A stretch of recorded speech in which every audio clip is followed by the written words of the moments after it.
Hello guys, welcome back my channel পূজাতে। কেমন আছো তোমরা? আই হোপ কি তোমরা খুবই ভালো আছো, আর আমিও খুবই ভালো আছি। তো চলে গেলাম রান্নাঘরে। আজকে বানাবো আমি মুগ ডালের হালুয়া। অনেক দিন দিয়ে মুগ ডালের হালুয়াটা খেতে ইচ্ছা করছিল, বাস আজকে বানাচ্ছিলাম না। গরম এত প্রচণ্ড, কী করব। তো এই যে মুগ ডালটা নিয়ে নিলাম, নিয়ে ভালো করে ধুয়ে নেব। ধুয়ে আমি 2-3 ঘন্টার জন্য ভিজিয়ে রেখে দেবো। তো এই যে ধুয়ে নিলাম, ভিজিয়ে রেখে দেবো 2-3 ঘন্টার জন্য। তারপর 2-3 ঘন্টা পরে আবার আসলাম। তারপরে এই যে দেখো মুগ ডালটা আমার ভিজে গেছে। এবার আমি পেস্ট বানিয়ে নেব। এখানে আমি কড়াই বসিয়ে দিলাম, কড়াইটা গরম হোক। তারপরে এর মধ্যে দিয়ে দেবো ঘি দিয়ে দেবো।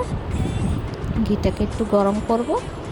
তারপরে এর মধ্যে কাজু কিশমিশটা ফ্রাই করে নেব। ঘিটা আমি 1 চামচে দিয়েছি আগে প্রথমে। তো একটু কাজু কিশমিশটা ফ্রাই করে নেব। এবার তুলে নেব। আমার কাজু কিশমিশটা ফ্রাই হয়ে গেছে। তারপরে আমি ঘিটা একটু বেশি করে দিয়ে দিলাম। তারপরে দিয়ে দেবো তেজপাতা আর একটা ইলাইচি। আর এই যে মানে 1-2 চামচের মতন আমি সুজি দিলাম। একটুখানি ফ্রাই করব, হালকা গোলাপি মতন, হালকা একটু ব্রাউন কালার চলে আসুক।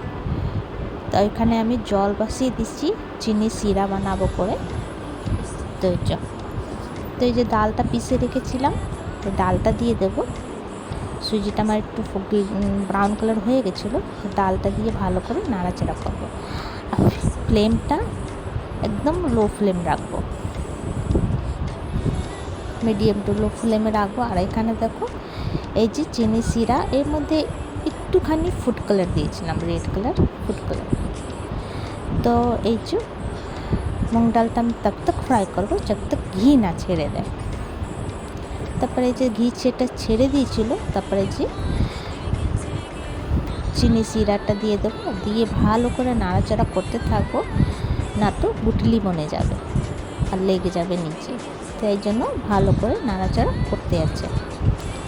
তো ভালো করে নাড়াচাড়া করে তারপরে এই যে কাজু কিশমিশটা আমি এবার দিয়ে দেবো।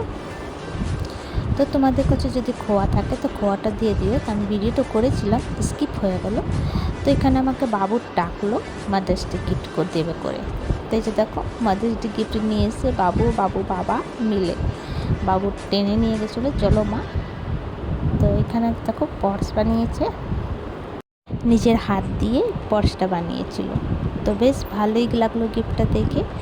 তারপর আবার চলে আসলাম রান্নাঘরে। তো এই যে দেখো আমার হালুয়াটা মোটামুটি হয়ে গেছে। এবার নামানোর আগে আমি 1 চামচ ঘি দেবো, তারপর নামিয়ে নেব। তো এই যে আমার রেসিপিটা কেমন লাগলো, ভালো লাগলে প্লিজ লাইক শেয়ার কমেন্ট করো, সাবস্ক্রাইব করে দিও। আবার নতুন ভিডিওর সঙ্গে দেখা হবে। তো তোমরা সবাই ভালো থেকো, সুস্থ থেকো। ভিডিওটা কেমন লাগলো কমেন্ট করে জানিও। তো ভিডিওটা এখানে শেষ করছি। Bye bye, take care.